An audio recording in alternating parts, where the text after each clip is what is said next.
Para esta semana, en Estudios Sociales, comparto la temática Los regímenes militares del siglo XX en El Salvador, iniciando con una pequeña retroalimentación. Luego de la renuncia de Maximiliano Hernández Martínez, entró el gobierno provisorio del general Andrés Ignacio Menéndez. Luego de eso, dentro de los puntos importantes, también tenemos que el general Menéndez permitió la organización de partidos políticos y sindicatos. Ahora podemos definir qué es un sindicato. Un sindicato hace referencia a una asociación de personas trabajadoras con intereses comunes por pertenecer a un mismo oficio, negocio o profesión. Las organizaciones de partidos políticos que estuvieron, un ejemplo de ellos, ahí aparece el PRUD como partido político. También tenemos la Unión Nacional de Trabajadores y el Partido Agrario. Para el 21 de octubre de 1944, una junta militar solicitó la renuncia del general con apenas 6 meses después de haber sido asignado para el cargo. Y con esto, con la salida del general Andrés Ignacio Menéndez, llega al poder el coronel Osmin Aguirre. Durante 5 meses de su mandato del coronel Aguirre, desaparecieron todas las posibilidades electorales para el PRUD, para el Partido de Unión Democrática. Y en este tiempo se limitó la libertad de prensa y se decretó estado de sitio. La libertad de prensa, cuando decimos que se limita la libertad de prensa, hacemos referencia a que ahí dentro de esa parte la libertad de los medios de comunicación en expresión a través de diversos medios impresos, o sea, se limita a ellos a la comunicación. Por otra parte, hacemos también énfasis que en esos 5 meses también se decretó el estado de sitio. ¿En qué consiste el estado de sitio? El estado de sitio no es más que un régimen de excepción que un gobierno puede declarar ante una circunstancia que amenace al orden público y la seguridad ciudadana de un país, quedando suspendidas las garantías constitucionales. O sea, en un estado de sitio lo que se suspenden son las garantías constitucionales. Ahora si nos preguntamos qué son las garantías constitucionales, son las leyes vigentes del país. Prácticamente equivale a que un Estado entra en guerra en donde se le concede al ejército la facultad de utilizar la fuerza en caso de ser necesario. Entonces esas son las que se suspenden durante el tiempo. Ahora entrando ya en la temática de regímenes militares del siglo XX, tenemos como primer presidente al general Salvador Castaneda Castro, que estuvo en su presidencia en el año 1945 hasta 1948. El primer punto dentro de su periodo hace énfasis que el 1 de marzo de 1945 él tomó posesión de la presidencia. A finales de 1945 se decretó la vigencia de la Constitución de 1886. Este decreto ocasionó un descontento en la población, ya que la Constitución de 1886 era considerada por muchos como obsoleta por la incapacidad de conducir al país a la modernización. Como siguiente punto también tenemos que en su periodo, en el 45, subieron los precios del café en el mercado internacional. y por ende también subieron los ingresos del Estado, ya que se pagaba un impuesto para poder exportarlo. Los elevados ingresos del Estado se convirtieron en motivo de corrupción, de donde fueron señalados hasta los más altos funcionarios durante la época, ¿verdad? Si hacemos énfasis a qué es corrupción, pues tenemos que es un abuso de poder público para beneficio personal y también de manera privada. Hace énfasis a actos delictivos en realizar un mal uso de los recursos de forma intencional. Y el descontento con Castaneda crecía y se agudizó, o sea, se hizo más intensa la conspiración para derrocarlo. Luego tenemos como siguiente punto, dentro de su periodo, se organizó la Comisión Ejecutiva del Río Lempa y se hicieron los primeros estudios para su explotación. También se hicieron los primeros estudios para la creación del Seguro Social. Además, se sacó la licitación a la construcción de un puente colgante sobre el río Lempa.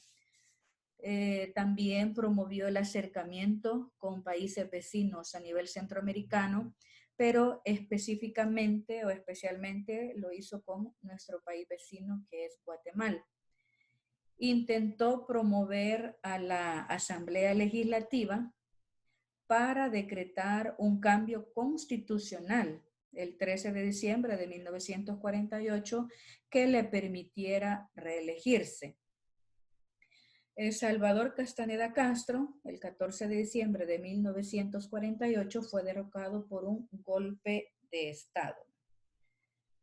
Hoy pasamos al siguiente presidente, teniente coronel Óscar Osorio, que estuvo en la presidencia de 1950 a 1956. Osorio llegó al poder por medio del Partido PRUD, Partido Revolucionario de Unificación Democrática. Él le ganó a su opositor, al coronel Ascencio Menéndez, que iba por el partido PAR, que es el Partido de Acción Renovadora. Osorio, en su periodo de gobierno, definió la Constitución de 1950. En esta Constitución se define el papel para el Estado como el promotor principal para el desarrollo nacional. La obligación del Estado, según esta Constitución, era velar por el bienestar social a través de los principios de libertad económica, que no debe oponerse al interés social. O sea, estamos hablando de la propiedad privada en función y diversos principios relacionados con el trabajo en función social, que debía ser garantizado por el Estado a la población. Luego tenemos que dentro de su periodo también se da la creación del Instituto de Vivienda Urbana. Este instituto se creó con el fin de atacar el problema habitacional de la población salvadoreña, pero la construcción del número de viviendas era insuficiente para cubrir las demandas. Para 1951, tenemos que en su periodo se constituye la Organización de Estados Centroamericanos llamada ODECA. La ODECA se crea como un organismo encargado de fortalecer los vínculos económicos y políticos entre los países centroamericanos. Para marzo de 1951 se decretó estado de sitio, que lo referí hace un momento en su definición. En 1952 se emitió la Ley de Defensa del Orden Democrático. Dentro de la Ley de Defensa del Orden Democrático, esta se decretó, él la decretó debido al complot Osorio emitió una ley de orden de defensa fuertemente, que esta ley fue fuertemente criticada por la oposición, ya que la consideraban de manera represiva y antipopular. Para 1953 tenemos en la parte de infraestructura, se crea se crea para 1953 la Ley de Industria Hotelera. En 1954 la Ley de Fomento de Teatro y Cine. Para el 49 se crea el Instituto Salvadoreño del Seguro Social, IS. Con esta ley del Seguro Social, con esta ley se buscaba establecer, con la ayuda del patrono, el Estado y el propio trabajador, el alivio de las necesidades de seguridad social para el empleado y las personas que dependían de él. Para el 49, el mismo año, tenemos que también se fundó la fábrica de hilados y tejidos de San Miguel. Además de ello, impulsó la electrificación nacional por medio de la construcción de la presa hidroeléctrica 5 de noviembre y se dio un gran impulso a la carretera del litoral. Y tenemos que también se inició la construcción del puerto de Acajutla. Pasamos de 1956 a 1960 con el periodo correspondiente al teniente coronel José María Lemos. José María Lemos en su periodo derogó la Ley de Defensa del Orden Democrático que se había aprobado en el periodo de Osorio. En 1951 y 1953 se crea la Ley del Impuesto sobre la Renta y la Vialidad. La Ley de la Renta pretendía estimular la recaudación fiscal a través de elevados gravámenes sobre las rentas personales y los capitales individuales. Por otra parte, la vialidad tuvo importantes efectos, ya que los fondos recaudados permitieron el funcionamiento de proyectos de infraestructura vial, siempre acordes al proyecto de industrialización. Luego de la creación de la ley del impuesto sobre la renta y la vialidad, tenemos en 1957 la declinación de los precios del mercado del café en el mercado mundial. También en su periodo, José María Lemos permitió el retorno de los exiliados y eliminó el salario en especie. ¿A qué nos referimos al hablar de permitir el retorno de exiliados? Un exiliado es una persona que se ha visto obligada a abandonar su país y refugiarse en otro, generalmente por razones políticas. Y la eliminación del salario en especie, acordémonos, en clases anteriores hablábamos sobre el tipo de pago que recibían los jornaleros en las fincas de café, que se les pagaba a través de una ficha, que era una moneda, y esa ficha nada más era canjeable en la misma hacienda por producto, ¿verdad? Entonces era un tipo salario en especie, no se le pagaba en moneda nacional. También, además, podemos hablar que en su periodo se dio la invasión de la Universidad Nacional con captura y golpiza del rector, ¿verdad?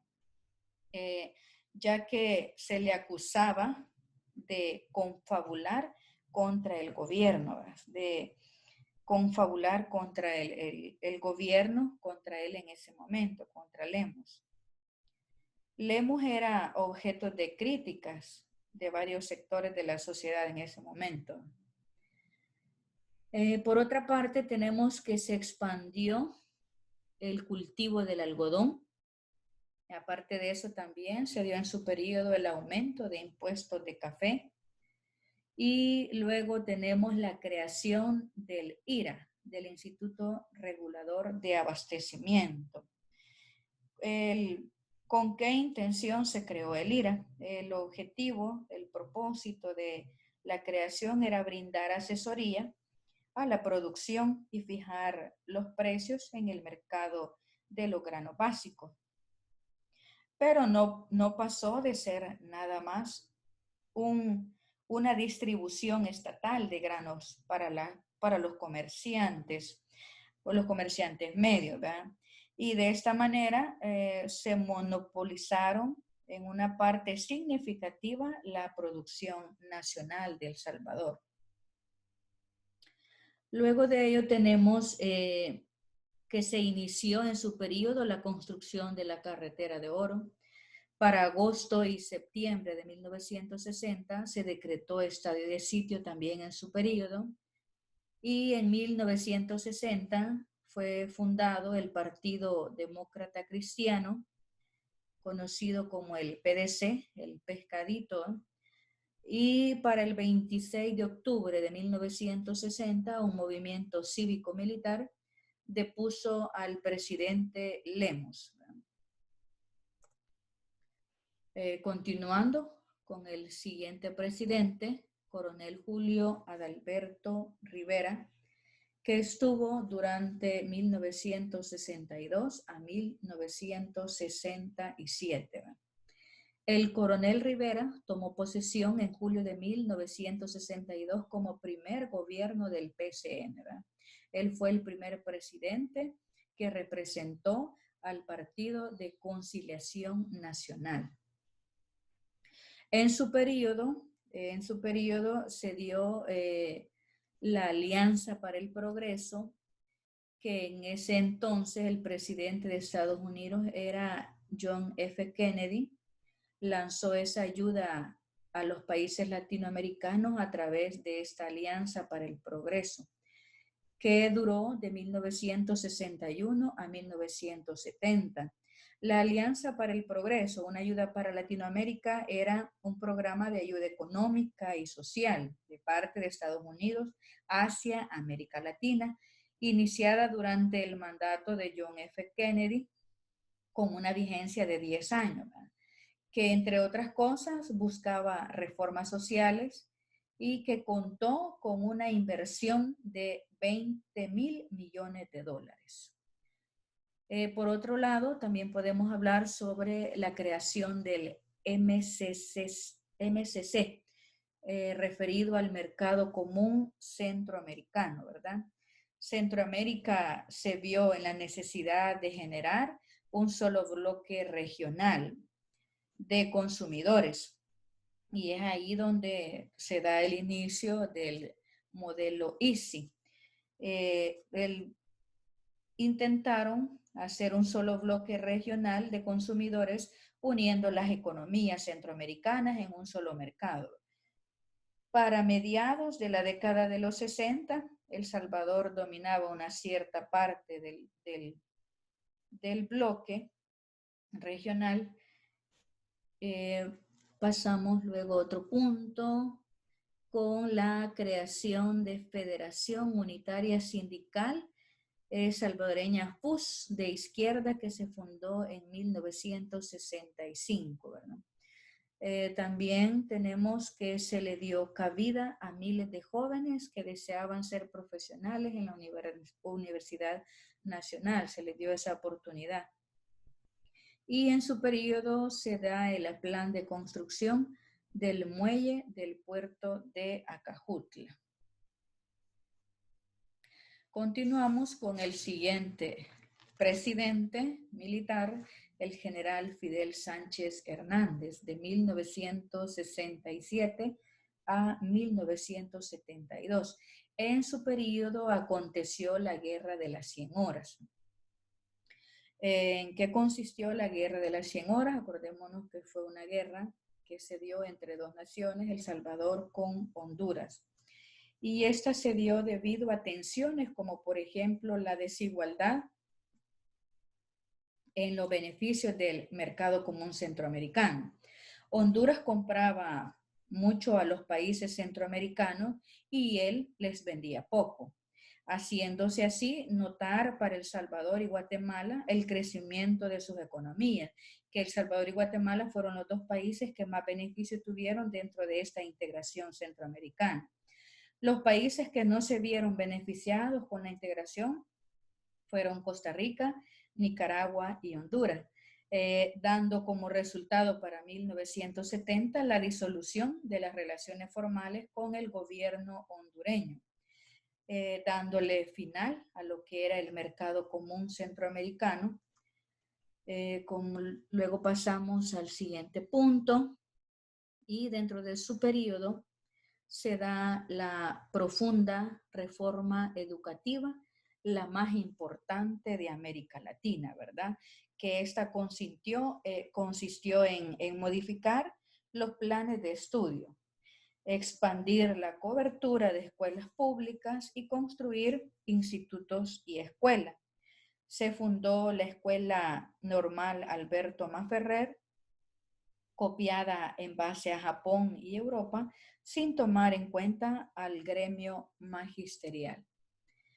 Por otra parte, tenemos acá que a partir de la profunda reforma educativa que se dio, hubo huelgas consecutivas de Andes en oposición a las iniciativas de la reforma educativa que paralizaron el sistema educativo del país.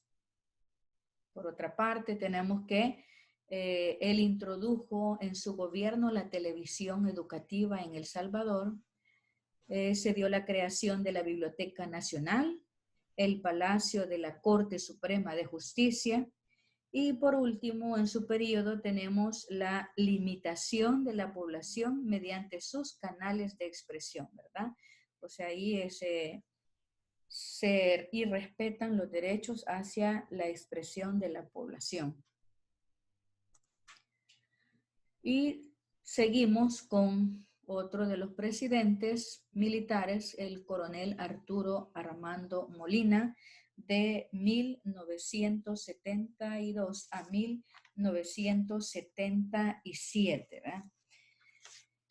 Molina llegó al poder a través de un fraude electoral, ¿verdad? ¿Qué es un fraude electoral? En un fraude electoral se modifican los resultados reales, ya sea aumentando la cantidad de votos del candidato, favoreciendo así, favoreciendo en todo sentido al candidato, que se espera que gane en esos momentos. O sea, es una manipulación de votos, ¿verdad? Para poder llegar al poder. En su periodo inició bajo el estado de sitio. Algunas de las infraestructuras que podemos mencionar son la construcción de la represa Cerrón Grande, también la central azucarera de Jiboa, el Palacio de los Deportes y el Hotel Presidente. Y aparte de eso, en su periodo, se dio la creación del Instituto Salvadoreño para la Transformación Agraria, ISTA, que esta se creó como ejecutor de la reforma agraria, como objetivo de nacionalizar buena parte de la tierra, lo cual no fue bien visto por la oligarquía, pero tan solo a 3 meses de su creación se anuló dicho proyecto. Aparte de ello, tenemos la creación del BFA, del Banco de Fomento Agropecuario, y como último punto en su periodo, tenemos la masacre del 30 de julio de 1975, que se dio a través de la manifestación universitaria, ¿verdad? En 1975. Es sabido que desde inicio de su gobierno, Molina buscó consolidar la autoridad de su gobierno ilegítimo. Cuando decimos ilegítimo es que no llegó de forma legal al poder. Y su primer blanco para Molina lo constituyó la Universidad Nacional de El Salvador, la cual la derecha la acusaba de ser un centro revolucionario. Por tal razón, Molina anuló la autonomía de la universidad alegando que había caído en manos de los comunistas. Vienen y los cuerpos de seguridad se apoderaron de sus instalaciones, ¿verdad? Y a raíz de esto hubo una manifestación en protestas por las acciones de la Guardia Nacional, quedando 37 muertos y docenas de desaparecidos. Bueno, es así como logramos terminar de explicar un poco sobre algunos de los eventos más relevantes durante cada periodo del militarismo salvadoreño durante el siglo XX.